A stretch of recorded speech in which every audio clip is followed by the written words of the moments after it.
All right, let's jump right into this explainer and descend straight into a beautifully dark philosophical underworld. Today, we're exploring a truly mind-bending text called The Uncanny Diatribe. And we're not just going to unpack this narrative as a simple story, but rather as a grim, dark Gothic fable. We are going to navigate some pretty profound concepts from Nietzschean philosophy to see exactly how they expand on this whole tale of rebirth, ruin, and identity. So get ready, because the flickering light is about to shift to this pale, anemic hue, and we are going to be forced to confront the very nature of existence itself.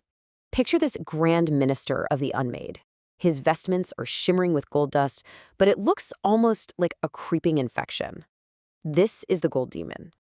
He speaks with this ruthless, calculating grace, and he welcomes seekers to their absolute ultimate trial with a really chilling proclamation. He says, "I, the gold demon, now stand as your tempter at the threshold of the Clonic Abyss." He is literally the architect of this underworld, and he's presenting a monumental choice to anyone brave enough or foolish enough to cross his path. Section 1. Into the Chthonic Abyss. So, at the very heart of this abyss stands the spirit of negation, and he presents us with two completely, radically different philosophical outcomes. On one hand, you have a concept that's akin to a Wagnerian redemption, but here it takes the form of eternal wandering. We're talking about a 1,000-year hibernation in a silent, suffocating dark. It's basically the agonizing annihilation of the conscious ego for those who tremble before chaos. But then, in stark contrast, you have the Nietzschean ideal of the sovereign free spirit. And this path offers eternal recurrence. It demands intense friction, rhythmic rebirth, and a fiercely active engagement with the universe.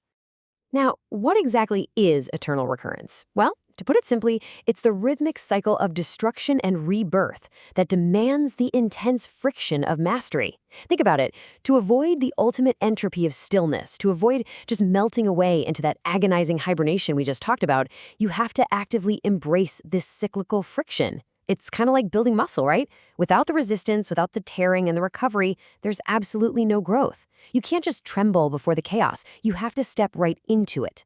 The universe is a shifting landscape, and without that friction, we're literally reduced to absolute zero. Moving on to Section 2, the Gold Demon's Devastation. Now, this Gold Demon, he is definitely not your average run-of-the-mill villain. He's the puppeteer of ruin, a true sinister mastermind. But here's the kicker. His malice actually serves a profound purpose. He utilizes calculated devastation. He didn't just sit back and watch the empire burn. No, he actively pushed the sovereign into the abyss. Why? To ensure that the sovereign's confusion hardened into the necessary bitterness of the universe. He literally weaponizes tragedy, acting as a spark for evolution rather than just an agent of pure, pointless destruction. And this whole idea of weaponized tragedy is just incredibly powerful. As the fable describes it, it's like the rhythmic dripping of ancient, mythic Volsung blood into the cracked soil. Tragedy, at least in the hands of the gold demon, isn't meant to break you permanently. It's actually the call to eternal recurrence. It anchors the spirit to an unyielding lineage of heroic struggle. The devastation is the necessary weight that grounds the soul, forcing it to fight, to strive, and ultimately to evolve. All right, Section 3, the 5 parables. Let's walk step by step through these 5 parables of negation to see exactly how this builds our descent. First up, we have the silent scepter. Then, the pale motley, where the lonely traveler forgets his own name in absolute dark. Next is the hibernating soul, representing an agonizing annihilation of the ego. Fourth is the echoing tomb, where that ancient mythic blood drips. And finally, the final mirror, which is the ultimate choice for rebirth. Every single one of these steps strips away the fragile illusions of the old self. Let's zoom in on that first one for a second, the parable of the silent scepter. Imagine a solitary figure sitting on a throne of dust, clutching a scepter that's just entirely forgotten by life. This specific parable symbolizes the ultimate entropy of stillness. It is the fate of be afraid. That scepter, which used to be a massive symbol of power, just becomes meaningless dust. It's a pretty stark warning, actually. When you choose the comfort of an action over the chaos of growth, your potential simply turns to dust. Which brings us to Section 4, the spirit of becoming. And then, boom, enter creative chaos. This isn't just some arbitrary destruction. It's an untamed primordial spark.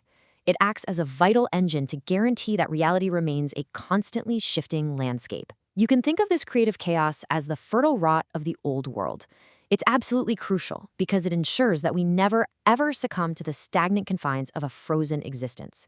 It's basically the vibrant force of life violently insisting on rebirth. The spirit of becoming, this vibrant jester character, just bursts onto the scene with this undeniable, slightly unhinged energy. He declares, "I am the untamed, primordial spark. I dance across the blank canvas to ensure you never succumb to the stagnant confines of a frozen existence. Without my creative chaos, you are but absolute zero." He is totally unapologetic about it. He views his chaotic disruption not as an attack, but as the ultimate act of preservation against the void. But literally a second later, straight out of the shadows, his twin bites back with this venomous whisper. The spirit of negation, the pale sovereign counters. "And I am the purifying fire that exposes your fragile illusions. I wear your motley in mockery, a twilight-hued shadow of your saturation, for I have tasted the bitter morning of the abyss you cast me into." Honestly, this exchange reads straight out of a stark, dramatic graphic novel. It highlights the essential tension of the entire fable, the vibrant spark of becoming, violently clashing against the agonizing, purifying fire of negation. Finally, Section 5, Forging a Sovereign Identity. This whole clash perfectly illustrates the ultimate evolution that has to happen at the end of this trial.